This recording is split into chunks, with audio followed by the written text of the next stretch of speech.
क्यों छोड़कर चला गया तू हम सबको?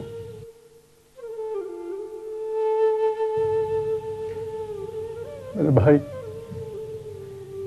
जिस घर में तेरी शादी की शहनाई गूंजनी थी, वहां आज मातम की खामोशी छाई हुई है।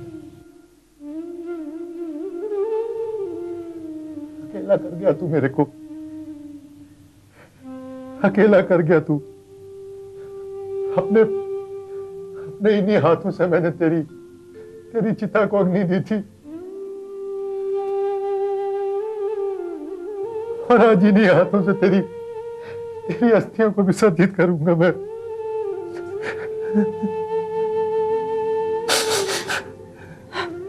अब आपके रोने से जाने वाला वापस तो नहीं आने वाला ना? सुधा, जरा देखो इस तस्वीर को, देखो। कोई कह सकता है कि ये चला गया हमें छोड़कर? किसी भी वक्त ये तस्वीर बोल सकती है, लेकिन चला गया ये छोड़कर। अभी इसकी उम्र ही क्या थी? होने को कौन टाल सकता है? हमारी किस्मत में हिम्मत की मौत का गम बर्दाश्त करना लिखा था, और हमें उसका गम बर्दाश्त करना पड़ेगा। दिवाकर जी, अब तो हमें हिम्मत की आत्मा की शांति के लिए प्रार्थना करनी चाहिए। सोगी जी, कहाँ मिलेगी उसकी आत्मा को शांति? उस बेचारे ने तो जीते जी भी कोई खुशी नहीं देखी। उसको शांति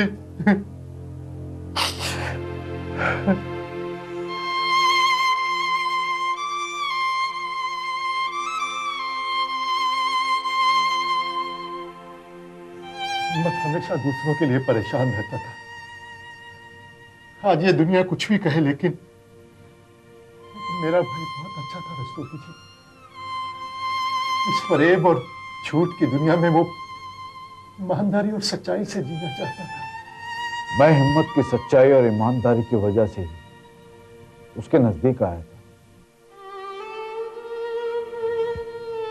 मैंने कभी हिम्मत को अपनी कंपनी का मजदूर नहीं समझा। रस्तोगी जी, अब तो मुझे भी यही लगता है कि हिम्मत जैसे मरने के लिए गया था यहां से। हर हाल में जीने वाला मेरा भाई चला गया। तो भी मैंने अपने इन्हीं हाथों से अपने माँ बाप की चिता को आग दी थी, और इन्हीं हाथों से उनकी अस्थियां विसर्जित की थी। अपने इन्हीं हाथों से अपने भाई की अस्थियों को गोदावरी में विसर्जित करूंगा।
आपने मुझे बुलाया सर?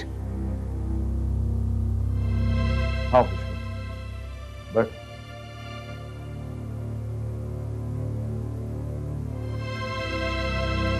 Yes sir.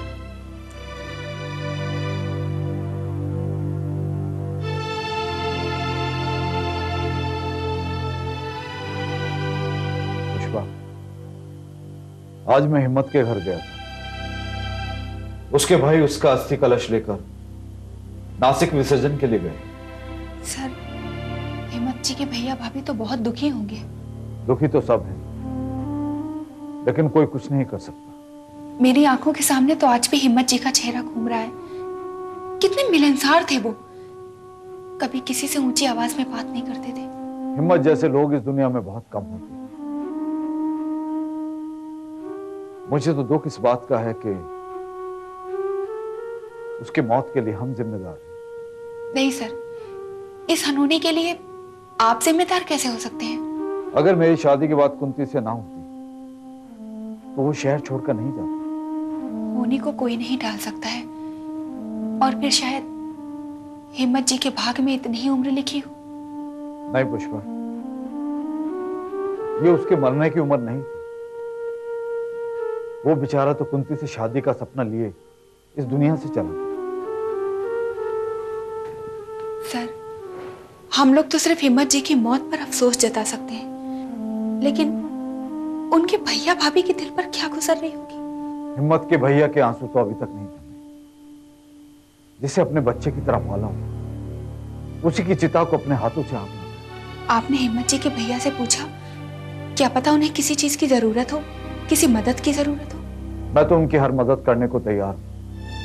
यही सोचकर मैं 2.5 लाख रुपए का चेक लेकर उनके पास गया था, लेकिन उन्होंने वापस कर दिया। क्यों सर? कहने लगे कि ये रुपए आप मजदूरों के फंड में जमा करा दें। ये पैसा उनके काम आए। पुष्पा, इसी काम के लिए मैंने तुम्हें यहां बुलाया है। मैं चाहता हूं कि हमारे कंपनी में हिम्मत के नाम पर एक मजदूर फंड बनाया जाए। ये रुपया उन्हीं के काम है। मैं अपनी ओर से 25 लाख रुपए इस फंड में देना चाहता हूं। जब कभी किसी मजदूर के साथ कोई हादसा हो तो ये पैसा उनके परिवार वालों के काम है। सर, इस नेक काम के लिए आपको सारे मजदूर दुआएं देंगे। ये दुआ तो हिम्मत के भाई को मिलनी चाहिए। हिम्मत के नाम पर ये उनकी चाहत है। सर, हम इस फंड का नाम हिम्मत मजदूर सहायता कोष रख देंगे, और इस तरह हिम्मत जी हमेशा हमारे बीच रहेंगे। पुष्पा, ये तुमने अच्छा नाम सुझाया। पुष्पा, हिम्मत मजदूर सहायता कोष, ये सिर्फ मजदूरों की सेवा के लिए। ये सर, सारे मजदूर जरूरत पड़ने पर इन पैसों का इस्तेमाल कर सकते हैं। और हमारी कंपनी की ओर से हिम्मत को एक सच्ची श्रद्धांजलि हो। सर, मैं अभी जाकर सारे मजदूरों को ये बात बताती हूँ। ये सुनकर वो बहुत खुश हो जाएंगे। पुष्पा, तुम अकाउंटेंट से जाके सारी कार्रवाई कर लो। मैं 25 लाख रुपए का चेक साइन कर। ठीक है सर, मैं बात करके चेक साइन कराने के लिए भेजती हूँ। सर, आपके इस फैसले से हिम्मत जी हमेशा हमारे बीच जिंदा रहेंगे।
आओ हमारे दानवीर बेटे, तुम्हें तो सतयुग में पैदा होना चाहिए था। तुम कलयुग में कहां से आ गए?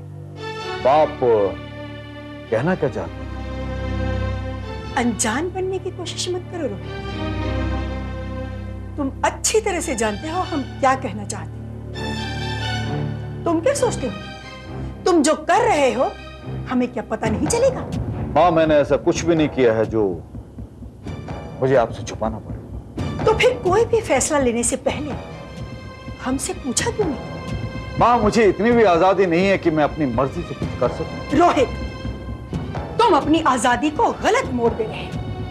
आजादी का मतलब ये तो नहीं कि तुम पैसा इस तरह लुटाते फिरो। ओ, तो जो कुछ भी मैंने किया है आपको पैसा लुटाना लगा? और नहीं तो क्या, इस कंपनी को तुम्हारे पिताजी ने अपने खून पसीने से सींचकर आज इस मुकाम तक पहुंचाया है। और तुम पैसे को इस तरह लुटा रहे हो, तुम्हें पैसे की बिल्कुल भी कदर नहीं है। ठीक कहा आप, बिल्कुल ठीक कहा। मुझे पैसे से ज्यादा इंसान की कदर, उस इंसान की जो आज इस दुनिया में नहीं है, जो हमारी कंपनी में कभी काम किया करता था। एक छोटे आदमी के लिए इतनी उदारता तुम जैसे आदमी को शोभा नहीं देती। एक मजदूर के लिए तुमने इतने सारे रुपए लुटा दिए। मैंने रुपए बर्बाद नहीं किए, मैंने मजदूरों के कल्याण के लिए हिम्मत के नाम पर एक मजदूर फंड खोला। जब कभी किसी मजदूर के साथ कोई हादसा हो तो वो रुपए उनके काम आ सके। रोहित, क्या हम पूछ सकते हैं कि तुम्हारे दिल में मजदूरों की मदद का यह ख्याल कैसे पैदा होता? बाप ये अच्छी तरह जानती हैं कि मैंने हमेशा मजदूरों की भलाई की। जब हिम्मत की मौत के बाद मैंने अपनी ओर से 2.5 लाख रुपए का चेक हिम्मत के भाई को दिया तो उन्होंने चेक वापस कर दिया। क्या? हाँ मां, उन्हें पैसों का मोह नहीं है। हिम्मत के भाई ने कहा कि ये पैसा आप मजदूरों के फंड में जमा कर दीजिएगा ताकि मजदूरों के काम आ सके। और उस 2.5 लाख को तुमने पूरे 25 लाख बना डाला। रोहित, पैसे को इस तरह मत लुटाओ कि हमें अपनी जरूरतों के लिए लोगों के आगे हाथ फैलाना पड़ जाए। हाँ, हम जिन मजदूरों के बल पर हर साल करोड़ों रुपए का बिजनेस करते हैं, अगर मैंने उनके फंड में 25 लाख रुपए जमा कर दिए, आपको क्या लगता है कि मैं रुपए लुटा रहा हूं? हाँ, इन मजदूरों के लिए उदारता दिखाने का मतलब है अपने पैरों पर खुद कुल्हाड़ी मारना। उन्हें उनका हर तरह का भत्ता, उनका बोनस समय पर मिलता है ना, तो फिर क्या जरूरत थी उनके लिए सहायता कोष बनाने की? हाँ, मैंने ऐसा करके हिम्मत को श्रद्धांजलि दी। हाँ, ये बात मुझे हमेशा कचोटती रहती है कि हिम्मत के मौत के लिए हम जिम्मेदार हैं। हम कैसे जिम्मेदार हो गए उसकी मौत के लिए? अरे रोजाना सैकड़ों लोग दुर्घटनाओं में मारे जाते हैं, उन सब के जिम्मेदार हम हो गए क्या? हाँ, मैं औरों की नहीं, हिम्मत की बात कर रहा हूं। और ये बात आप अच्छी तरह जानती हैं कि अगर आपने कुंती से मेरी शादी की बात ना चलाई होती तो ना ही हिम्मत को शहर छोड़कर जाना पड़ता और ना ही उसके साथ ये हादसा होता। तुम हिम्मत की मौत को कुंती के रिश्ते के साथ मत जोड़ो, और हम नहीं चाहते कि आइंदा हिम्मत का नाम भी इस घर में लिया जाए। आपने हिम्मत का जीते जी अपमान किया, आज उसके मरने के बाद आप उसकी आत्मा को चोट पहुंचा रही हैं। आप इतनी पत्थर दिल क्यों हो गई? क्योंकि जो फर्क एक मजदूर और मालिक में होना चाहिए उसे तुम मिटा रहे हो। तुम्हें अपनी शादी की चिंता होनी चाहिए, लेकिन नहीं, तुम पहुंच जाते हो उस हिम्मत के घर में उसके अस्थि कलश के दर्शन करने के लिए। हाँ, मैं वहां अकेला नहीं गया था, मेरे साथ हमारी कंपनी के मजदूर भी गए। मजदूर के घर में जाता हुआ अच्छा लगता है, लेकिन तुम मालिक होते हुए मजदूरों में शामिल हो गए। मां, मालिक होने का मतलब ये तो नहीं कि हम दूसरों के दुख दर्द को भूल जाएं। रोहित, रोहित, रोहित, बहस बंद करो। बस सिर्फ इतना समझ लो कि तुम जो भी कर रहे हो बहुत गलत कर रहे हो।